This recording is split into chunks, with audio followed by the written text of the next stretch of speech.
সুপ্রিয় দর্শক, আসসালামু আলাইকুম। Welcome back to my channel cooking studio by Orin.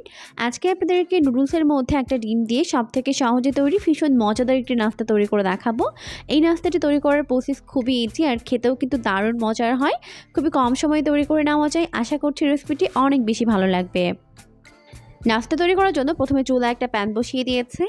এরপর এর মধ্যে প্রায় 2 কাপ পরিমাণ পানি দিয়ে পানিটিকে ভালো করে ফুটিয়ে নিয়েছে। এখন এই পানির মধ্যে দিয়ে দিলাম হাফ চামচ পরিমাণ লবণ আর হাফ চামচ পরিমাণ সয়াবিন তেল। এরপর যখন পানি এরকম ফুটতে শুরু করবে ওই পর্যায়ে আমি এর মধ্যে 2 প্যাকেট ইনস্ট্যান্ট নুডলস দিয়ে দিচ্ছি। আপনারা এখানে যে কোনো ব্র্যান্ডের নুডলস ব্যবহার করতে পারবেন। এখন এই নুডলসগুলোকে প্রথমে ভালো করে সিদ্ধ করে নিতে হবে।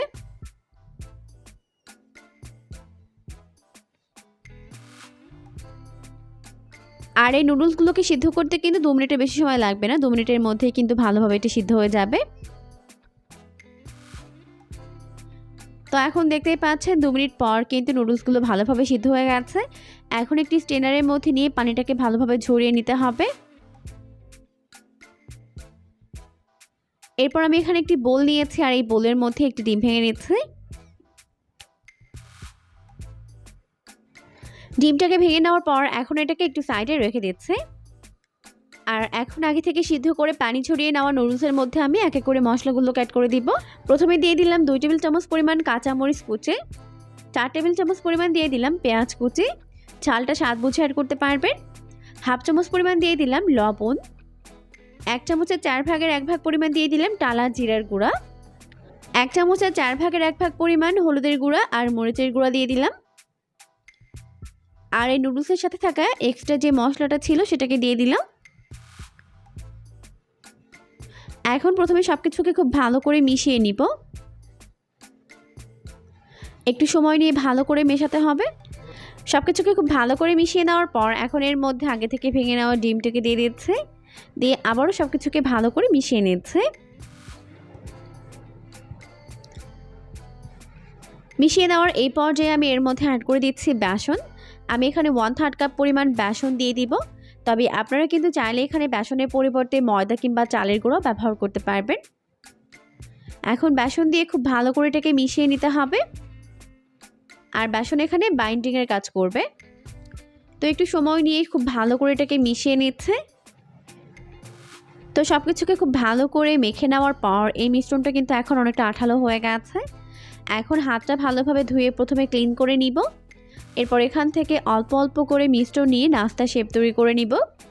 খুবই ইজি, দেখতেই পাচ্ছেন। শুধুমাত্র হাতের মধ্যে এভাবে নিয়ে গোলাকার একটা শেপ দিয়ে নিলেই হয়ে যাবে। তো একটি নাস্তার শেপ কিন্তু তৈরি হয়ে গেল। তো এভাবেই আমি সবগুলো নাস্তার শেপ তৈরি করে নিব। এখন সবগুলো নাস্তার শেপ তৈরি করে নিয়েছি। এখন আমি এগুলোকে ফ্রাই করে নিব। তাই চুলায় একটা প্যান বসিয়ে দিয়েছি, যথেষ্ট পরিমাণে সয়াবিন তেল দিয়ে তেলটিকে খুব ভালো করে গরম করে নিয়েছে। এখন এর মধ্যে একটি একটি করে নাস্তার শেপগুলোকে দিয়ে দিব। আর এই নাস্তাগুলোকে ভাজতেও কিন্তু খুব একটা বেশি সময় লাগে না, মাত্র 2 থেকে 3 মিনিটের মধ্যে কিন্তু এগুলো ভাজা হয়ে যায়। তো এখন চুলার আঁচটিকে মিডিয়াম ফ্লেমে রেখে এর মধ্যে একটি একটি করে নাস্তার শেপগুলোকে দিয়ে দিচ্ছে। তো সবগুলো নাস্তার শেপ দেওয়ার পর প্রায় 1 মিনিটের মতো এগুলোকে ফ্রাই করে নিয়েছে। এখন এগুলোকে উল্টে দিচ্ছে অপর পাশটিকে ফ্রাই করে নেওয়ার জন্য। তো দেখতেই পাচ্ছেন একটা সাইডে কিন্তু সুন্দর একটা কালার চলে এসেছে। এখন এগুলোকে উল্টে পাল্টে 2 পাশ গোল্ডেন ব্রাউন করে ফ্রাই করে নিতে হবে। তো উল্টে পাল্টে নাস্তাগুলোকে 2 পাশ এরকম গোল্ডেন ব্রাউন করে ফ্রাই করে নিয়েছি, দেখতেই পাচ্ছেন। এখন ভালোভাবে তেল ছড়িয়ে নাস্তাগুলোকে তেল থেকে উঠিয়ে নিচ্ছে। আর দেখতেই পাচ্ছেন মাশাআল্লাহ লুকটা কত বেশি ইয়াম্মি হয়েছে। নাস্তাগুলো খেতেও কিন্তু হয়েছে দুর্দান্ত মজার। চাইলে কিন্তু ঝটপট বিকেলের নাস্তা কিংবা ইফতারও তৈরি করতে পারবেন মজাদার এই পাকোড়াগুলোকে। খেতে কিন্তু দারুণ মজার হয়েছে। অবশ্যই রেসিপিটিকে ফলো করে বাসায় ট্রাই করবেন। চুলা থেকে নামিয়ে আমি এগুলোকে টমেটো সস দিয়ে সার্ভ করেছি। আপনারা কিন্তু পছন্দ মতো সস কিংবা চাটনির সঙ্গে সার্ভ করতে পারবেন। খেতে কিন্তু দারুণ মজার হয়েছে। অবশ্যই বাসায় ট্রাই করবেন, দেখবেন পরিবারের সবাই অনেক বেশি পছন্দ করবে। পরবর্তী ভিডিও দেখার আমন্ত্রণ জানিয়ে আজকের মতো বিদায় নিচ্ছি। সবাই অনেক বেশি ভালো থাকবেন। আল্লাহ হাফেজ।